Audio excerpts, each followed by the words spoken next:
Take your team to new heights with training you can trust from CBTC. Unlock your team's potential with affordable seminars and customized training in topics like leadership, safety, manufacturing, transportation, and technology. CBTC is more than a provider. We are your partner for talent upskilling, licensure renewal, recertification, and much more. Discover the impacts that come with our training, from heightened productivity to enhanced teamwork and a commitment to a safer workplace. Visit cbtc.edu/workforce solutions to get started today.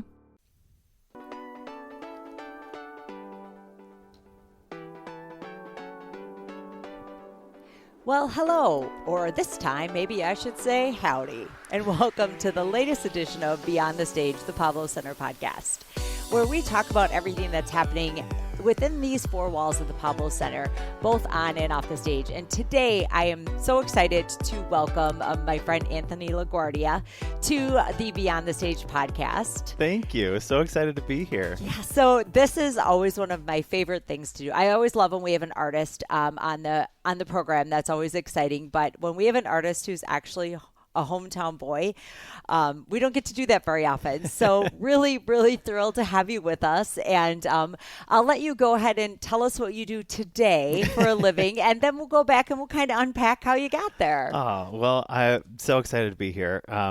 Yes, so I am originally from Eau Claire, Wisconsin, born and raised. And I've been doing theater my entire life. Currently, I have transitioned that to a different form of theater, and I am the dance director and tour manager of Ranch Hand's Cowboy-Lesque, which is based in Nashville. We have a residency there, and then we have a tour going on right now as well. So I'm kind of managing it all, and I do perform. I am a ranch hand. It just depends on the day. If I'm on tour, then I'm typically not. But if I'm in Nashville, I'm typically on stage. And that is my full-time gig right now. So I've kind of transitioned from being a full-time performer to full-time back end of the performing business, managing, directing, all of that stuff like that. And then also occasionally I perform, which I get to scratch the itch, which is really fun. You know what I mean? Especially now in my 30s, where your body as a dancer doesn't feel as great as it used to. It's fun when I do get out there, and it's so exciting. This show is a freaking blast, and I've been doing it for 4 years, and I'm not sick of it. It is a blast. So I will talk about the story of how the Ranch Hands came about is one of my favorite. But tell me about the show, and then we'll dig into how the show actually came to fruition. Yeah. So Ranch Hands Cowboy-Lesque is a fully scripted variety show with singing, dancing, comedy, and of course some shirtless cowboys. And so the host at the very top of the show gets broken up with and loses his confidence. And the whole hour-and-a-half show is about his ranch hands giving him some not the best of advice of how to get his confidence back. I mean, I feel like it's the basement of a frat house a little bit. Yeah. Like, hey, you should do this or not. Yeah, exactly. And like chaos ensues, and it gets really funny and silly. And like I said, there's some singing moments, and then there's a lot of dancing and a lot of crowd work and crowd participation, and it's just a really big party the entire time. Everybody who walks in the door, my favorite part, having done many forms of working the show, whether it's at the front of house or being on stage, is that everybody leaves with a smile on their face and just saying that was the best time. And that is our owner and creator of Ranch Hands, Lexi Burke. It is like her number one goal with this show is for everybody to come in for an hour and a half and just have the best time, forget about whatever's going on in their personal lives out in the world, and just have an hour and a half of fun. And so that's what we get to do, and it's a blast. And I always let people know this is very classy. I think everyone goes back to the 80s and the Chippendales and the Thunder from Down Under, and that isn't what you're going to see. I mean, there are shirtless cowboys, but that isn't the spirit of what you're doing. No, Lexi wanted to create a show that fit a need, right? In Nashville. Nashville's like the bachelorette capital of the United States, right? But she wanted it to feel accessible to everybody. So we have, it's 21 plus, but we have everybody from 21 all the way up to, we had a 96th birthday come into the show. We want everybody who walks in the door. This is totally what I'm doing on my 96th birthday. women, gay men, straight couples will come in and they'll just have a blast because it's a show for everybody. And she doesn't want anybody to feel uncomfortable, so we keep it PG-13 is what we call it. I like that. There's a sexy element to it, but we don't go overboard. Yeah. And you guys have been in Eau Claire before, yes. So you performed at Country Jam twice. Yeah. And I think the first year, the whole world, nobody knew what to expect, including the ranch hands. Yes. And we were just giggling about this because Lexi at the time was doing all of her. I mean, Lexi is Wonder Woman, and she was doing all of her socials and everything. And when she came around the corner and saw between 1,800 and 2,000 people waiting for the ranch hands to take the stage, she just looked at me and said, I don't even know what to say right now. And I mean, the place did truly lose its mind. Yeah. It was so fun. And the energy it felt like a rock concert. It did. Yeah. It did. Yeah. It was great. So I love the story of how Ranch Hands started. And I had the pleasure of meeting Lexi in probably you would have performed in, so it was probably 2022. 2021, and learned about her through our ad agency. And I if I have her story wrong, correct me, but basically her and her husband moved to Nashville to pursue their dreams, singer-songwriter, videographer, at the beginning of 2020. Yes. And spent all their money. They moved to Nashville, they bought a house, and then everything closed. Right. Except Nashville, which didn't have COVID apparently. And so it became the bachelorette destination of the planet. And at the time, I think her and Austin actually had flipped their house to an Airbnb. Yes, they did. And became the pink house. Yeah, the pink house. They became kind of the first bachelorette pad. Yeah. The first Airbnb specifically designed for bachelorette parties in Nashville. Yep. And she was telling me, Kathy, everyone would say, we're going to Broadway at night. What do we do during the day? Right. So Ranch Hands launched as a matinee only. It was, like breakfast kind of. Yeah, brunch, right? Yeah, Brunch 100%. with Shirtless Cowboys. Yeah. And, it just grew and grew and grew. And the progression of the Ranch Hands, you had been at Nashville Palace for a while, then a little sit at City Winery maybe? We've done a pop-up show or two at City Winery. We went to Woolworth for another year of residency. We're at the Cannery Hall now in Nashville. Stay tuned for what 2026 will look like. I saw the TikTok this week. Okay, that we're looking at venues. Yes, Ranch Hands Forever Home. Oh my goodness! Oh my goodness! Owned and operated by I know, Lexi are there going to be Burke. cows in the back? Yeah. And now, and again, I could do a whole podcast of my absolute love for Lexi, but she's now expanded out to, they own a wedding chapel, yes, and a venue, a really small one where you can get married, and we had a residency in Scottsdale last year. Yes. Ranch Hands in Scottsdale. We had one in Austin for a time, and then now the tour. I was laughing because a friend of mine said, Kathy, would I have seen these guys in Austin? I'm like, I bet you did. Yeah. Because you basically follow the Bachelorettes, right? 100%. Yeah, 100%. But home is Nashville yes. for you. So now let's go back, right? So Anthony is born and raised in Eau Claire, and you found a love of performing. Mm-hmm. So tell me how that started within you, and how did Eau Claire cultivate that for you as an individual in our community? Yeah, well, being a kid growing up in Eau Claire and being interested in theater or performing, you of course do the Eau Claire Children's Theater productions, and I did Pinocchio and Les Mis, and There's a Boy in the Girls' Bathroom, I think was some of the highlights of the shows that I did under the direction of Wayne Merrick. And I just had a love and an interest in it. And so, doing show choir at Memorial and being a part of a couple other different groups like that, I was pretty clear that that's what I wanted to do with my life. And I was very fortunate. My father is a huge lover of music and was a musician himself. Not many people know that about Jay Laguardia. I did not know that about him. Yes. You should hear him on the drums sometimes. And so always grew up in a house with music. My relatives were from New York area, and so we'd always go see Broadway shows. And about the time where it was ready to make a decision of what I was going to do after high school, I was about 15. We went to go see Wicked, was like the new thing at the time. And very appropriate timing at the moment. I was going to say, yes. it's back. And it's back. And we went up to the nosebleeds. It was like 15 LaGuardias. And after the show, they do an auction a couple times a year for Broadway Cares Equity Fights AIDS. And it's a way to gather a bunch of money to combat the HIV and AIDS crisis, which the Broadway community is a huge, supporter of overcoming. And so Anna Gasteyer from SNL, if you remember her, she was the alphabet at the time. She comes out and she's like, we never do this. We're going to do an auction for a walk-on role in Wicked. You'll come to New York for a weekend. You'll get your own costume. You'll meet with the dance captain. You'll get put into different scenes.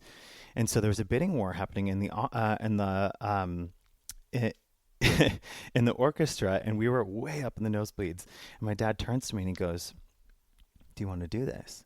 And I kind of like stare at him, like thinking, "Are you kidding?"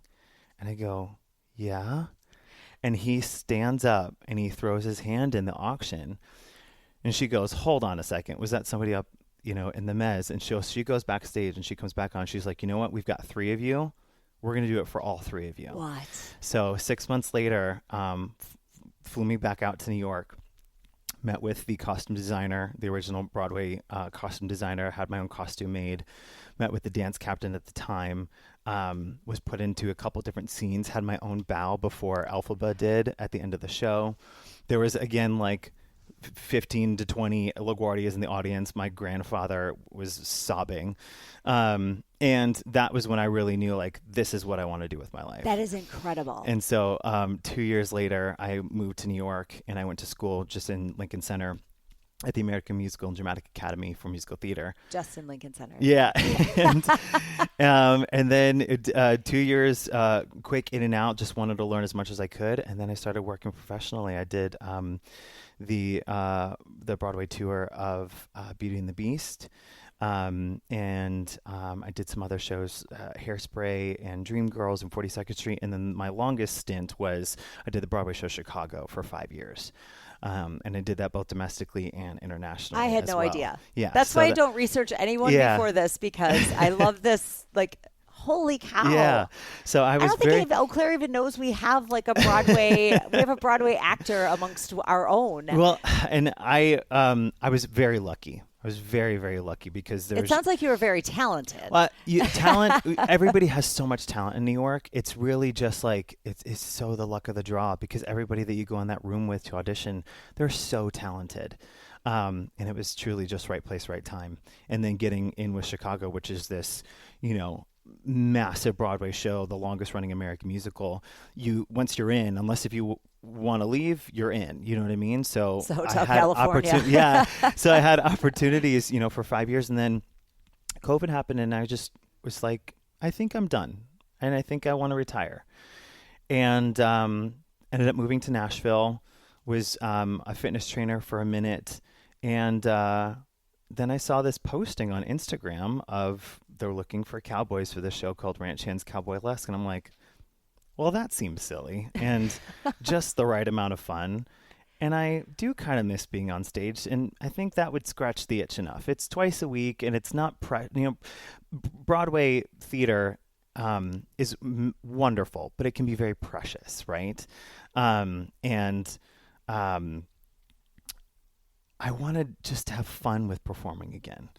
And so I sent my stuff in, and I had a couple callbacks, and then here we are 4 years later, and I'm kind of running the whole thing, with Lexi at the helm and, me underneath her. And it's been quite the ride, but I've had such a blast doing it, and still very fortunate that I get to be on stage and doing something where what I wanted to do to get into performing was affecting people in the audience.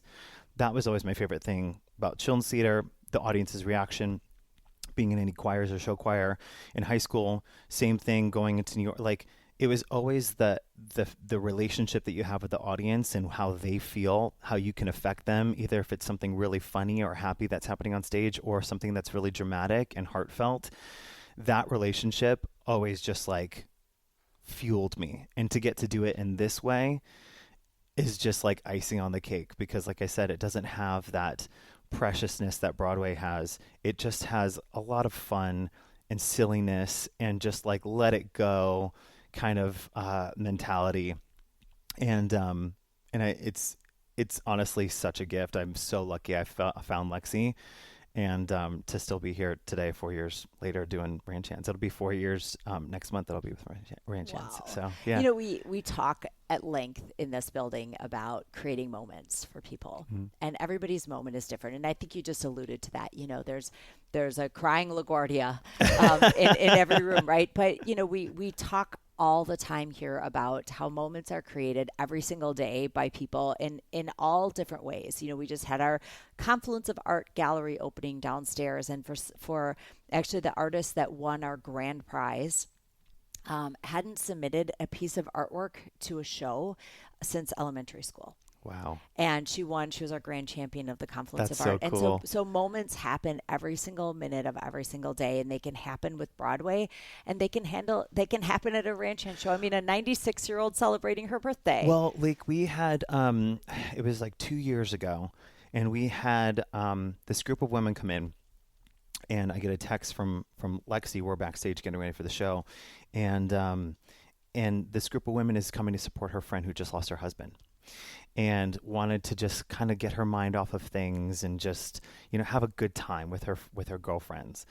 And we knew what table she was at. We brought her up on stage. We gave her flowers, and afterwards she was just like, "This is the first time since my husband passed away that I just smiled and and I didn't think about it." And I know that's a very extreme circumstance or example, but it's like moments like that. It's, you know, we may be doing a shirtless cowboy show, but it is still theater. It is still fun to get to affect people, and to just like let go and have fun. We all need that in life.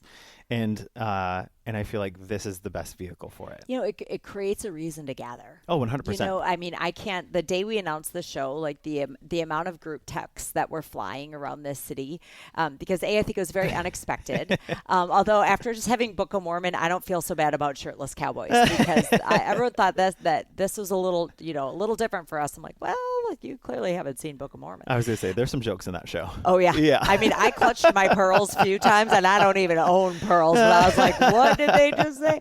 But, you know, again, it creates a reason for connection.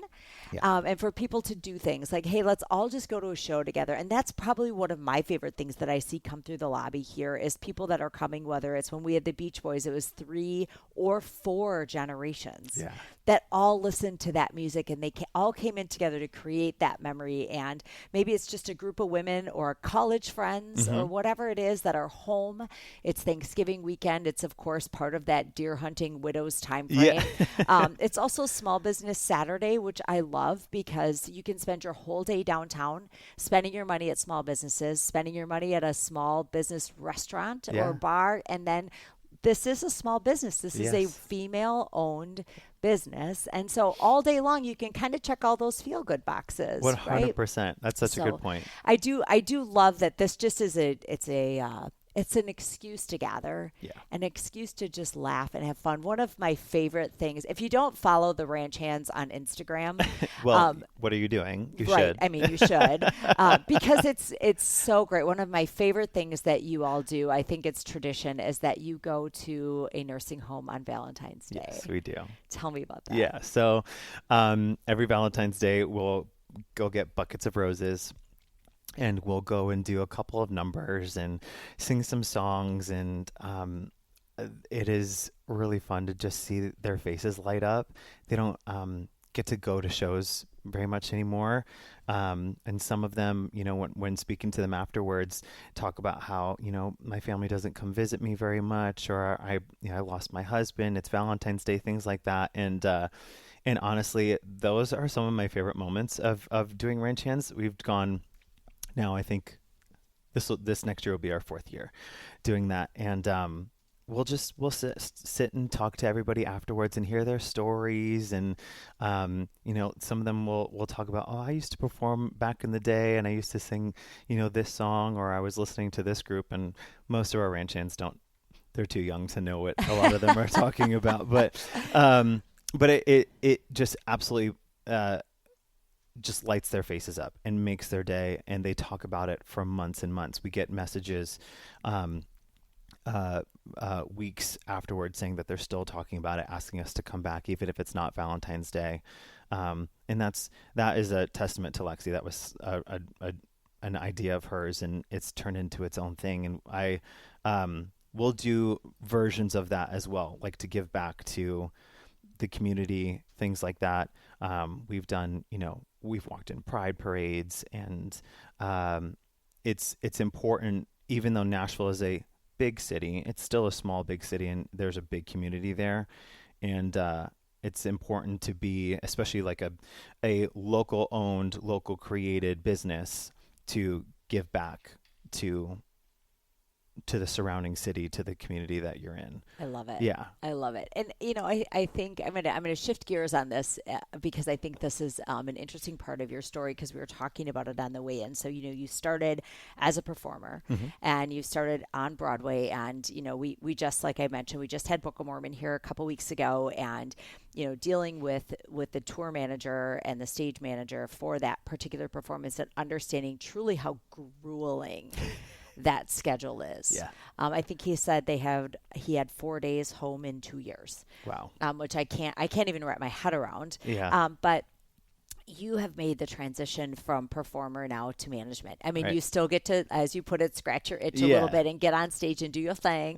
But tell me a little bit about, things you wish you would have never asked your TM, your tour manager, to do for you in the past. But, you were just talking about on the way home, because this weekend you have kind of a grueling schedule. Yeah. And it is Widows Week, Widows 10 days in Wisconsin. So it's a very active time of year for a cowboy burlesque show. Yes. To be in the area. But it's also a group of individuals that wants to be with their families over the holidays. So tell me a little bit about that transition from performing to tour management, because it's an unusual transition. Sure. And what lessons you've learned, and maybe things you're like, if I could really say sorry to the person I made go do this for me. No, I'm kidding. But. Well, I was very fortunate in all my jobs to have very excellent tour managers that I learned a lot from. So the transition was, like you said, different and a little difficult. There's just so much more that goes into planning something like this than you ever think that there would be. And not to mention, you're planning for each individual person that you're bringing on tour, and their flights, and their, their needs, and all of these different things, right? So I think of the one where I chained a jam. I kept feeding him cheese curds, and you're like, Kathy, he is lactose intolerant. Yeah. Like, he is not going to be able to perform. Please Stop giving him cheese. Sorry, go I'm not going to tell the story of what happened after. So it's between him that's and, between us. Yeah. But what has been really fun about the transition is you have your really creative side of yourself, as like me being a performer, but I've also always had a very strategic planning type A brain, and I feel like it lends really well to being a tour manager. You're constantly thinking ahead. You're always detail oriented, and it also makes a really good director. So when I'm directing the show in Nashville or on tour, I'm looking at all those individual details, and that's what you see on stage. When we all look like we're going cohesive together, dancing together, like it's the same part of your brain. So it wasn't a hard transition, mentally for me. It's the physical thing, right? Like you alluded to. And now I've been on tour before, but I've always been the passenger. Mm-hmm. So to lead the tour and to make sure that everybody's flights are on time, or if they're delayed or if it gets canceled, what do we do?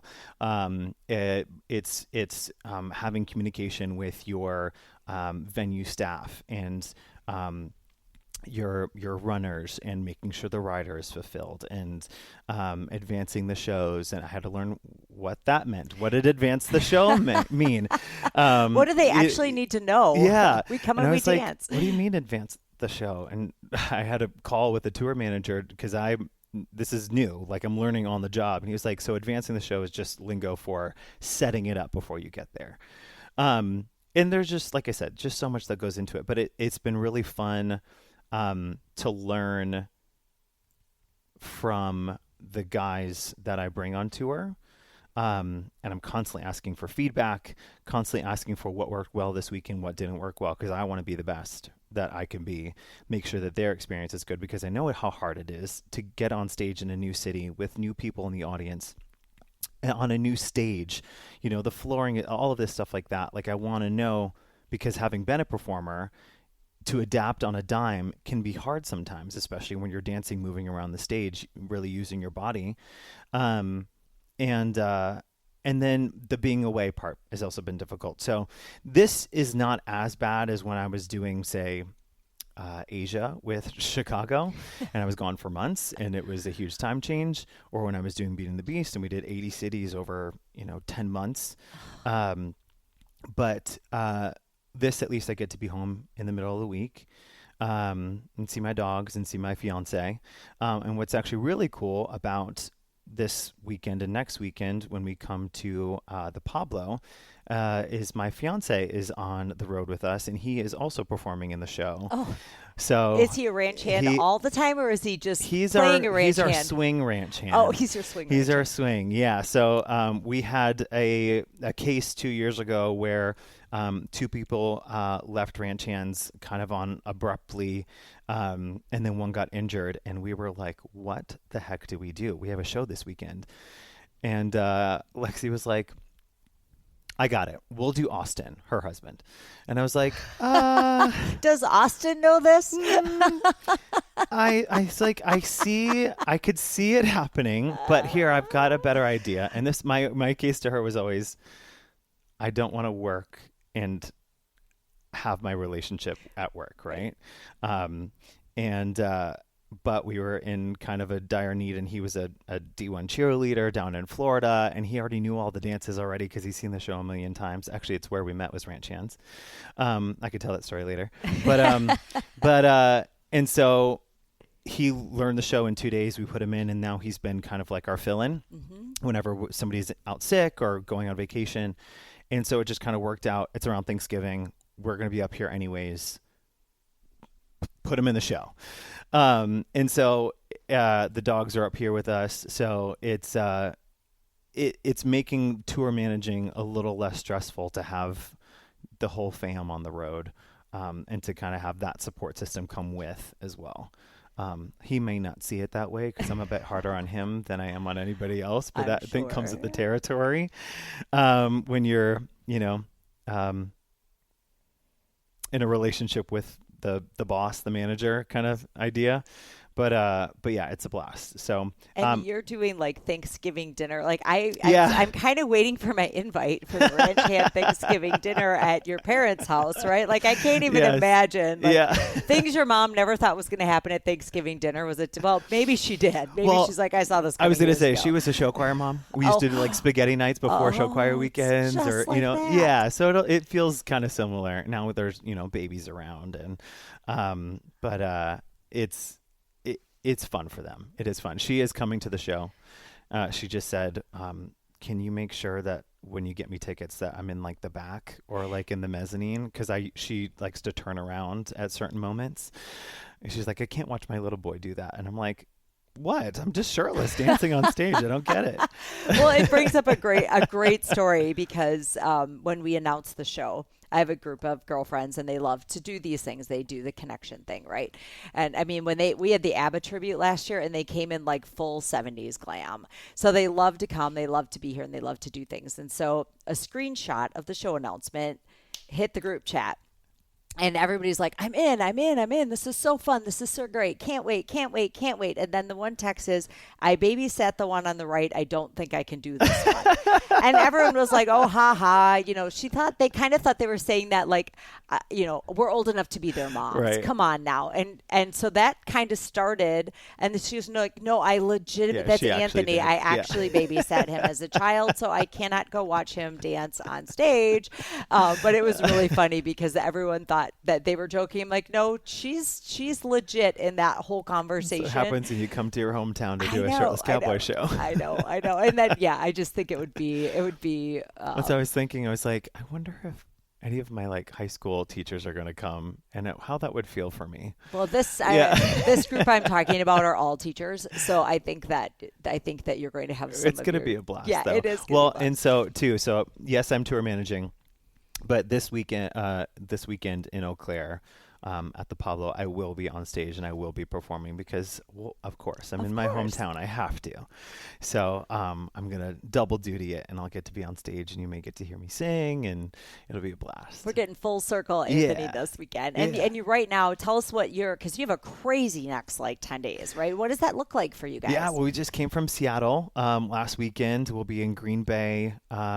It's currently Thursday. We'll be in Green Bay tomorrow. And then we're in Rockford for 2 shows the day before Thanksgiving. And then we'll be here in Eau Claire Saturday after the 29th. Yeah.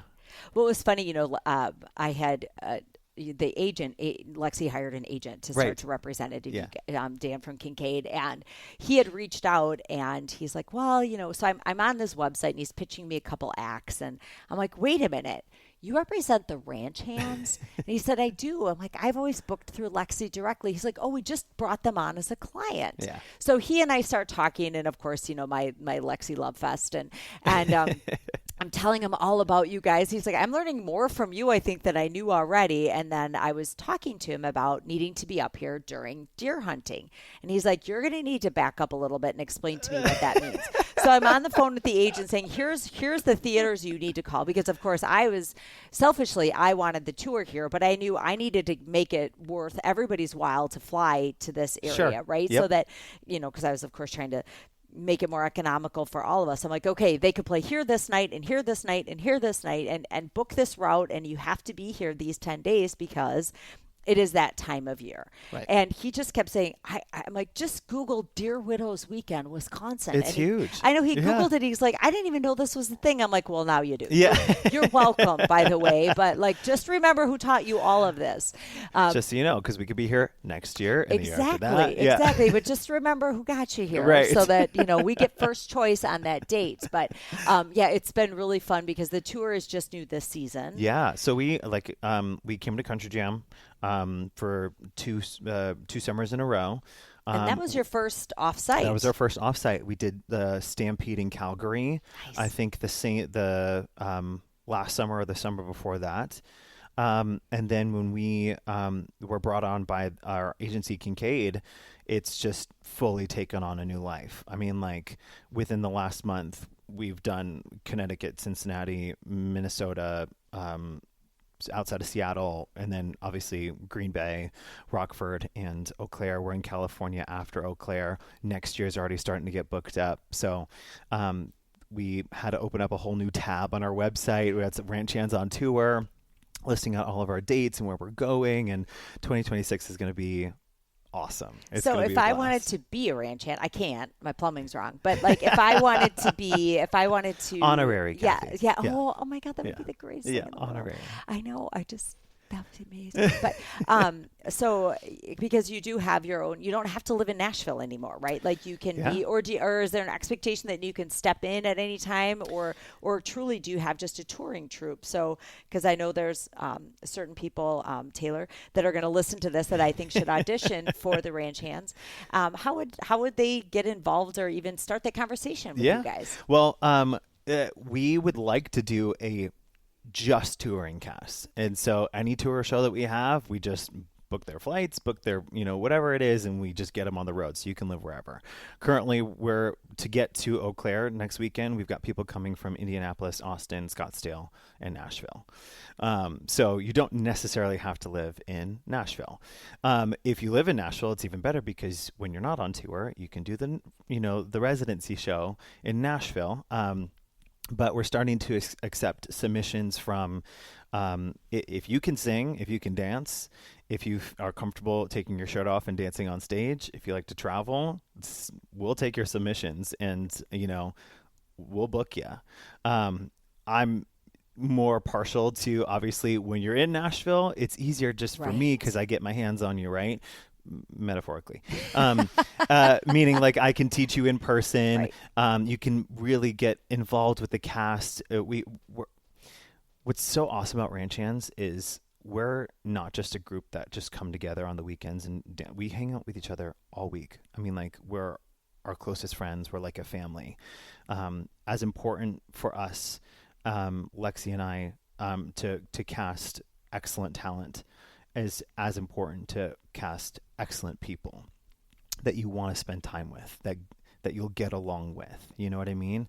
And so I'm partial to if you're closer to Nashville, because then you could be a part of that Right. whole thing. And I know what that's like, and it's a freaking blast. So we're big, huge family. Like I said, one of my best friends in the show is how I met now my fiance. We're on tour together. It doesn't feel like we're like going with a bunch of colleagues. It just feels like we're going with our buddies on the road, and we get to do a show. That's great. So yeah, that's great. It is a blast. Well, we are excited. The Ranch Hands Cowboy-Lesque show will be at Pablo Center Saturday, the 29th of November, and tickets are still available. And the merch is really fun. Yes, it's probably one of my favorite parts of the event. Horses were saved. Horses were saved. We'll let you figure out why they were saved. And I think you learned that last number of the show. You learned why horses were saved, right? So, and we came to Wisconsin too, so we brought some koozies. Oh, fantastic! Yeah. Well, yeah, I mean, something to keep your beer going. Yeah. But anyway, it's gonna be a great show. You guys are great about interacting with the audience, and we're so looking forward to having you and just bringing something a little bit different to our Pablo Center stage, and just another opportunity to just see people create connection, have a great time, and have a wonderful night out. So Anthony, thank you for being here. Thank you. I can't wait. I know, one of our hometown boys on stage. I can't wait. And thank you again for making this happen. You're the best, Kathy. Love you guys.